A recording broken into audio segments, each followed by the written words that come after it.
Hello hi आदाब और सत श्री अकाल। और एक बार फिर से आ गया हूँ मैं आप लोगों के बीच आपका हमरा आजार जो है ना 90.4 मेगाहर्ट्ज कम्युनिटी रेडियो नैनवाणी यानी कि ज्ञान की वाणी पर, और लेकर आया हूँ दोबारा से CPR यानी कि करंट पल्स रेडियो। ताज़ा तरीन खबरें, जो खबरें हम लोगों के पास आती है BBC हिंदी के माध्यम से। आइए हम इन खबरों को आपके साथ साझा करते हैं और BBC हिंदी का धन्यवाद करते हैं। करीब 2.5 महीने पहले बांग्लादेश की सत्ता गंवाने के बाद शेख हसीना एक सैन्य विमान से दिल्ली पहुंची थी। उसके बाद उनको सार्वजनिक तौर पर नहीं देखा गया है। सोशल मीडिया पर भी उनकी कोई तस्वीर सामने नहीं आई है। फ़ोन पर उनकी बातचीत की कुछ ऑडियो सामने आने के बावजूद इसका कोई सबूत नहीं मिला है कि उनमें हसीना की ही आवाज़ है। भारत सरकार के किसी प्रवक्ता या मंत्री ने अब तक इस बारे में एक शब्द भी नहीं कहा है कि दिल्ली पहुंचने के बाद शेख हसीना या उनके साथ आई छोटी बहन शेख रेहाना कहाँ और कैसे हैं। किसी प्रेस कॉन्फ्रेंस या इंटरव्यू तक में भी किसी ने इस बारे में कोई टिप्पणी नहीं की है। अब बीते 17 अक्टूबर की शाम को भारत सरकार ने औपचारिक रूप से केवल इतना ही कहा है कि वे अभी भी भारत में ही हैं। BBC बांग्ला ने बीते सप्ताह बताया था कि शेख हसीना के संयुक्त अरब अमीरात या मध्य पूर्व के किसी देश में जाने की खबर पूरी तरह से निराधार है। अब भारत सरकार ने भी आधिकारिक तौर पर इस बात की पुष्टि कर दी है। ये बात सही है कि शेख हसीना के भारत प्रवास के मुद्दे पर केंद्र सरकार ने पूरी तरह से गोपनीयता बनाए रखी है, लेकिन सरकार के सामने ये साफ नहीं है कि उनको कितने दिनों तक भारत में रखना होगा। दिल्ली के साउथ ब्लॉक के एक शीर्ष अधिकारी ने अपनी निजी राय जाहिर करते हुए कहते हैं कि it's going to be a long haul. उनकी राय में सरकार इस हकीकत के लिए धीरे धीरे तैयार हो रही है कि शेख हसीना को लंबे समय तक भारत में रहने की अनुमति देनी होगी। तो क्या अतीत में जिस तरह तिब्बती धर्मगुरु दलाई लामा और अफगानिस्तान के राष्ट्रपति मोहम्मद नजीबुल्लाह को सपरिवार राजनीतिक शरण दी गई थी, शेख हसीना के मामले में भी कुछ वैसा ही सोचा जा रहा है। BBC बांग्ला ने इस सवाल का जवाब तलाशने के लिए सरकार के विभिन्न स्तर और विभिन्न मंत्रालयों में तैनात अधिकारियों से बात की है। उसके आधार पर जो जवाब मिला है वो लगभग कुछ इस प्रकार है। लेकर आऊँगा आपके पास ये जवाब, लेकिन पहले पेश करता हूँ ये एक प्यारा सा जिंगल। ज़ेफमो कंपनी की तरफ से आपके लिए हम लोग लाए हैं कुछ अच्छे से प्यारे से और बहुत ही इंफॉर्मेटिव जिंगल्स। प्लीज़ उनको सुने और उनका आनंद उठाएं, साथ साथ उनका पालन करें।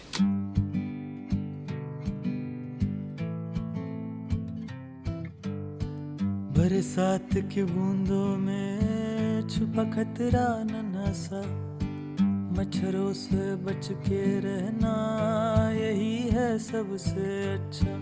मच्छरदानी है कवच हमारा, इसको अपनाए। साफ सफाई का रखे ध्यान, डेंगू से बच जाए। बरसात की बूंदों में छुपा खतरा नन्हा सा, मच्छरों से बच के रहना यही है सबसे अच्छा। मच्छरदानी है कवच हमारा, इसको अपनाए। साफ सफाई का रखे ध्यान, डेंगू से बच जाए। बरसात की बूंदों में छुपा खतरा नन्हा सा। जी हाँ, और आइए अब इस ब्रेक के बाद बाकी खबर की शुरुआत करते हैं आप लोगों के साथ। मेहमान तो हैं, पर भारत की नज़र में फ़िलहाल शेख हसीना एक गेस्ट बट अंडर कंप्लेशन है, यानी वो देश की एक सम्मानित अतिथि हैं जिनको विशेष परिस्थिति में मजबूरन भारत आना पड़ा है। भारत सरकार ये बात अच्छी तरह जानती है कि वे अपने देश में सुरक्षा के खतरे को देखते हुए वो भारत आई हैं। अब इस अतिथि के दर्जे के आधार पर ही उनको लंबे समय तक यहाँ रखा जा सकता है। इससे भारत सरकार को कोई दिक्कत नहीं है। तो इसके पुराने मित्र और अतिथि के तौर पर उनको तमाम सम्मान और सुविधाएं मिलेंगी।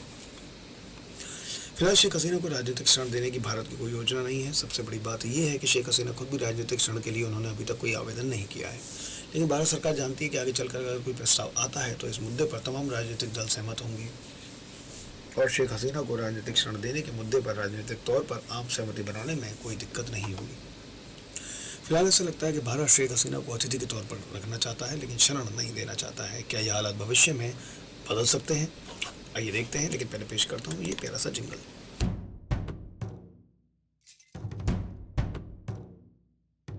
मच्छरों को आने ना दे, करे संग्राम। देंगे मिलके देंगे जवाब, देंगे डेंगू और मलेरिया को मात।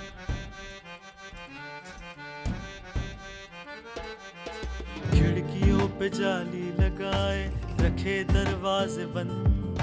फुल बाजू के कपड़े पहने, रहे सुरक्षित हरदम।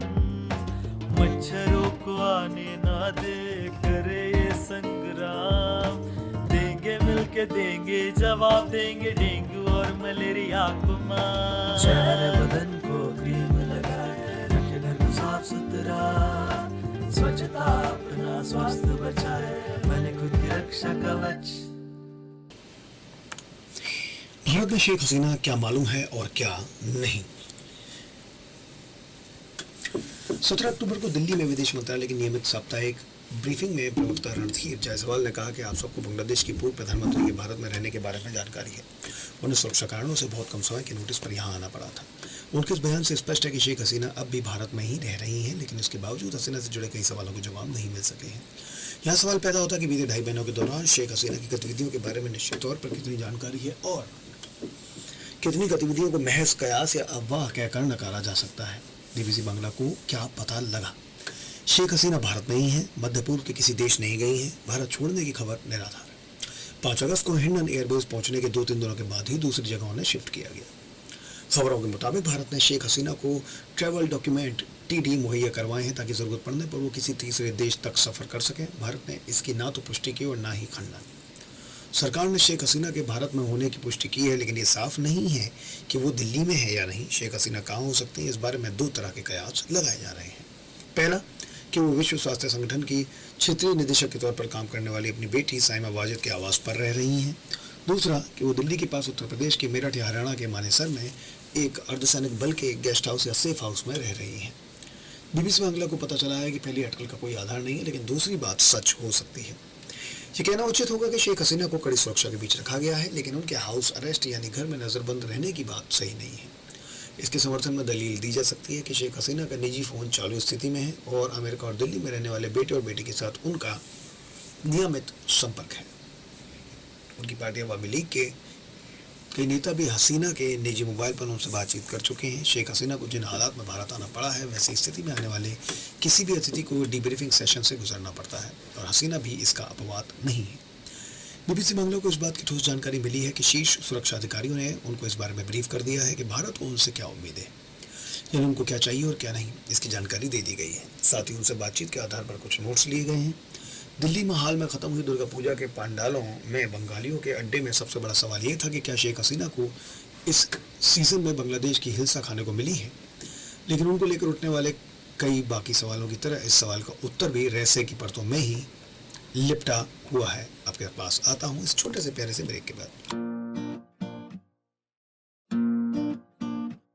मच्छर जी हमको सताना, दिन रात को चैन से जीने दो ना, चढ़ गया है रूह में डेंगू का डर, अरे लेके मलेरिया चिकनगुनिया का घर, चल छू हो जा मच्छर, अब हमें न कर फिक्र, अरे छू हो जा मच्छर, अरे जा चला जा। बिन बुलाया मेहमान। हिंदी में एक कहावत है कि बिन बुलाया मेहमान, यानी जो अतिथि बिना बुलाए ही आपके घर पहुंच जाता है। भारतीय विदेश मंत्रालय के एक शीर्ष अधिकारी बीबीसी बांग्ला से कहते हैं, शेख हसीना को भले बिन बुलाए ही दिल्ली आना पड़ा, लेकिन इस बात में कोई संदेह नहीं है कि वे हमारी मेहमान हैं। ऐसे में भारत अपनी मेहमान नवाजी में कोई कसर नहीं रख सकता। भारत के पूर्व राजदूत अजय बिसारिया भी मानते हैं कि शेख हसीना को दिल्ली में रहने की अनुमति देना भारत के लिए एक बेहद संवेदनशील मुद्दा हो सकता है, लेकिन सच कहें तो उनको समुचित सम्मान के साथ इस देश में रखने के अलावा भारत के सामने कोई दूसरा रास्ता नहीं है। देश के कूटनीतिक तबके या अंतर्राष्ट्रीय संबंधों के विशेषज्ञ में भी इस बात पर आम राय है कि संकट की इस घड़ी में भारत को शेख हसीना के साथ खड़ा रहना ही होगा।